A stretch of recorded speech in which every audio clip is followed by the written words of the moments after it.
We are talking about AirPods today. AirPods Pro 2 specifically. AirPods Pro, I think is how you're supposed to pronounce it.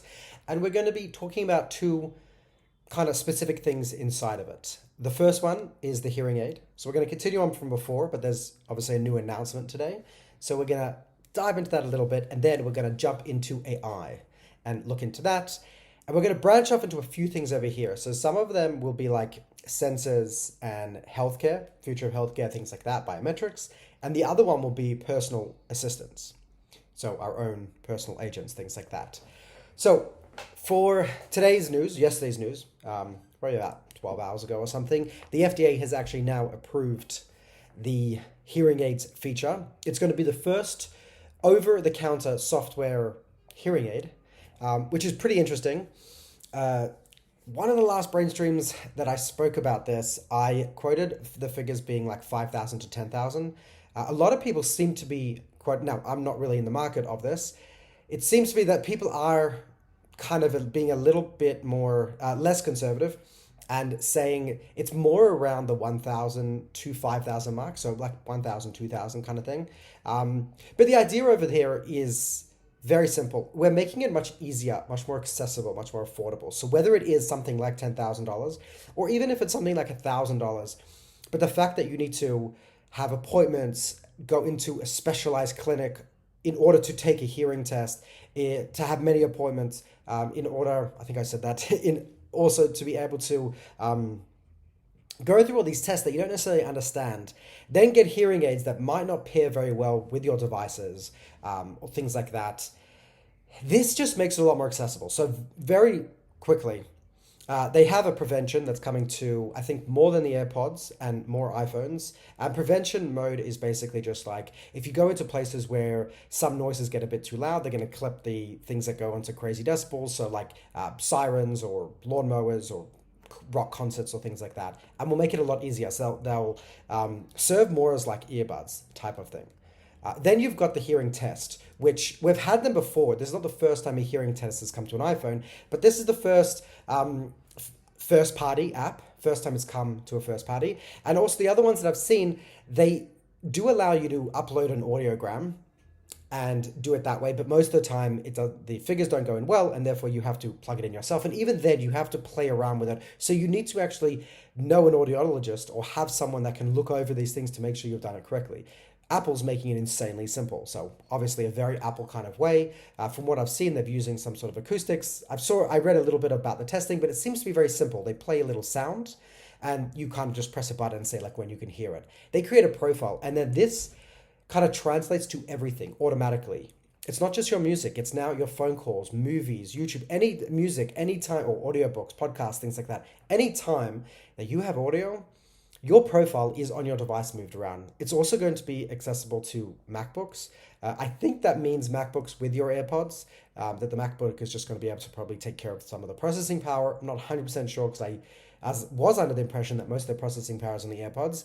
So I don't know if the MacBook's doing something interesting. Not sure about that. But I do know if you have iOS 18 and later you have this. So anyways, that's the kind of nitty gritty details of the FDA approval. So it's going to come sooner. We're told it's going to come probably, guessing was 18.2, but this is before the FDA had approved it.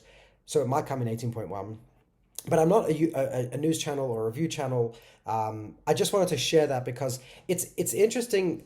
When I'm looking at videos, I was shared a video from like a year ago saying like the AirPods, they're not close enough, and it was showing like a third-party app that was doing it, and it was still a little bit difficult to actually get to a point of saying like, oh, this is something that could actually work. It could stand in as a hearing aid. To now a year later, where Apple has actually implemented the test and also the hearing aid function and getting approved by the FDA, it means a lot of time, a lot of research has gone in. And like I've said, the basics are the same as the hearing aid, right? You've got a microphone on the outside picking up what's going on in the outside world. You've got a computer, the brain's on the inside, and you've got a speaker on in the middle, and you've got a speaker on the inside that's piping you exactly the frequencies that are for you, your profile. The things that we have to look at are, in terms of like wearing this and comfortability, hearing aids are made to disappear, but they don't disappear completely, and that's where you have these issues of oh, this is only that where they have the stigma, where it's like, okay, I can recognize that that's a hearing aid, therefore I'm now going to associate with you with someone with a disability. But weirdly enough, it doesn't treat it like your glasses, where glasses are like, oh, you still have a disability, right? Your eyes are not working as well as they should be, and we're giving you something to help you balance that out and kind of get to having good vision. But we don't like someone with hearing aids. We might speak slowly or louder or try to be more clearer. We don't do that with images with someone with glasses. We don't pull things up, or they've corrected their vision. They're taking care of it. They're in society just like normal. We don't try reaccommodate them because of what they've got, which is what we have with hearing aids. So will the AirPods change that? Well, they're not really designed to be worn all day, so that's a bit of an issue. The social stigma of wearing something physical in your ears while having a conversation is still pretty rude, and that's why I was actually working on this product 8, which was basically, nowadays I can explain it like AirPods, but that don't go in your ears.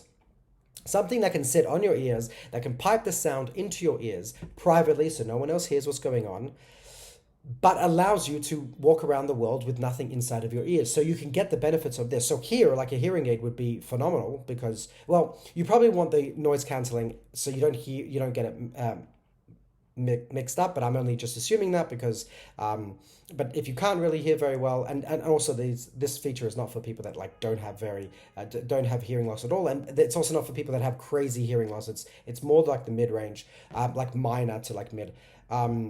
So maybe if you don't really hear much and I pipe at you even without blocking off all the other sounds, maybe that's fine. I'm not sure how that works.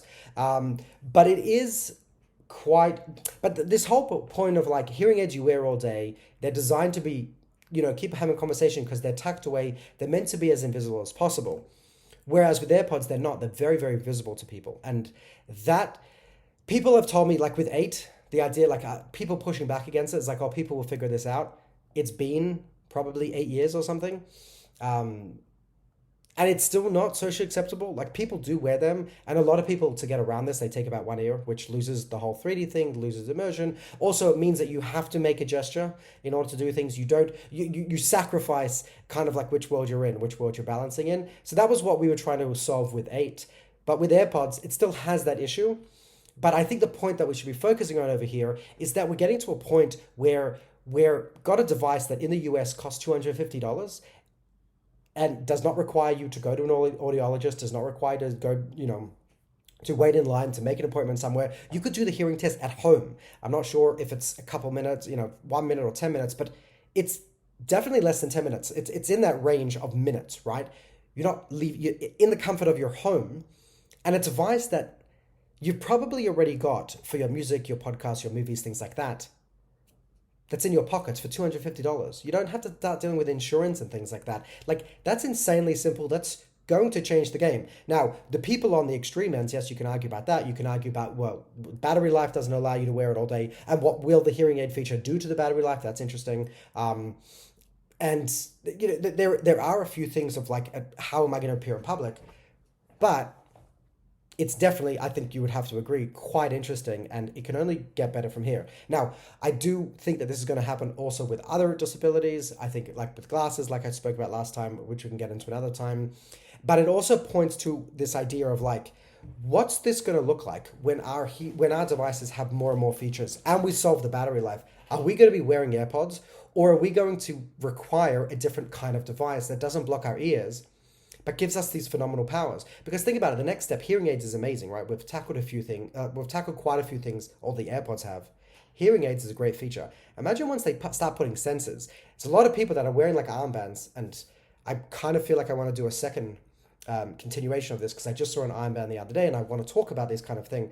But without diving into that actual product and going into fitness bands and things like that, which I will do in tomorrow's Brainstream because I've got a lot to say on it.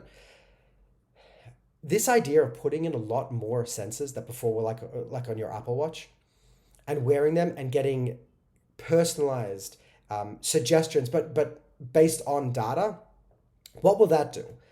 And finally, we didn't touch upon it, and I hope we'll touch upon it next time, is the AI, this idea of having a personal assistant. What would that look like with communication, conversation?